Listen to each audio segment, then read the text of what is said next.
Hello കൂട്ടുകാരെ, കുറേ ദിവസങ്ങളായി ഞാനിപ്പോൾ ഈ വീഡിയോ ഒക്കെ ഇതിൽ ചെയ്തിട്ട്. എന്താണെന്ന് വെച്ചാൽ എൻ്റെ മൊബൈൽ കംപ്ലൈൻ്റ് ആയിരുന്നു. റെക്കോർഡ് ചെയ്യാനൊന്നും എനിക്ക് പറ്റണ്ടായിരുന്നില്ല, വീഡിയോ ഒന്നും ചെയ്യാൻ പറ്റണില്ല. അപ്പം ഞാനിപ്പോൾ ഇന്ന് ഇത് റെഡിയാക്കി കൊണ്ടുവന്ന് കഴിഞ്ഞപ്പോൾ ഇപ്പം ഞാനൊരു സോയ ഫ്രൈ ചെയ്യുന്നൊരു വീഡിയോ ഇടാമെന്ന് വിചാരിച്ചു. ഇപ്പോൾ കുറേ നാളായില്ലേ, അപ്പം എനിക്കൊരാഗ്രഹം ഇതെങ്ങനെയുണ്ടെന്ന് നോക്കണമല്ലോ എന്ന് വെച്ചിട്ടാണ്. അപ്പം ഇപ്പം ഞാൻ സോയ ഫ്രൈ ചെയ്തുകൊണ്ടിരിക്കുകയാണ്. എന്ന് വെച്ചാൽ ഞങ്ങൾക്ക് അമ്പലത്തിൽ ഉത്സവമായതുകൊണ്ട് ഇനി പച്ചക്കറിയാണ് കുറേ ദിവസത്തേക്ക്. അപ്പം നമുക്കൊന്ന് പച്ചക്കറി ആയതുകൊണ്ട് ഇത്തിരി ബുദ്ധിമുട്ടുണ്ട് ചോറ് കഴിക്കാനൊക്കെ.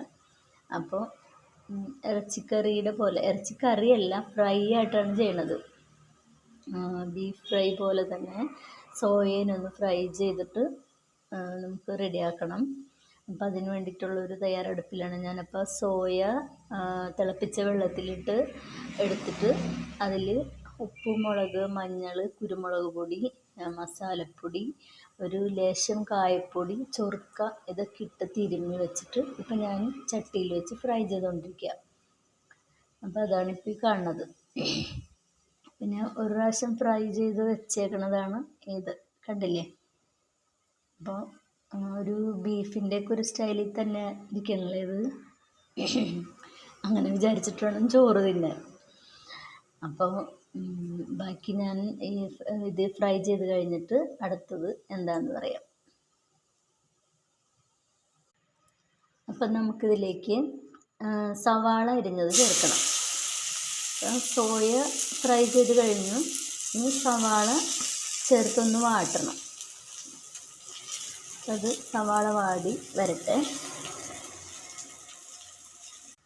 അപ്പോൾ നമ്മുടെ ആ സവാള ഒരുവിധം വാടി വന്നിട്ടുണ്ട്.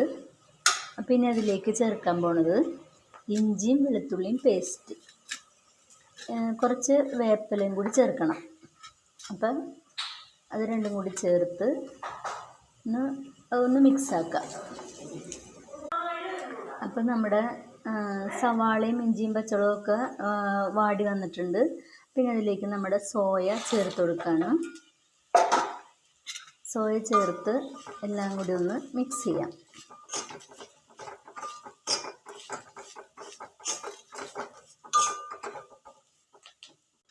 അപ്പോൾ ഇതേ നോക്കിയേ, നമ്മുടെ സോയ ഫ്രൈ ഇവിടെ റെഡിയായി. ശരിക്കും ബീഫ് പോലെ തന്നെ നമുക്ക് തോന്നും. അതിലേക്ക് കുറച്ച് പുതിനയില ചേർക്കാം.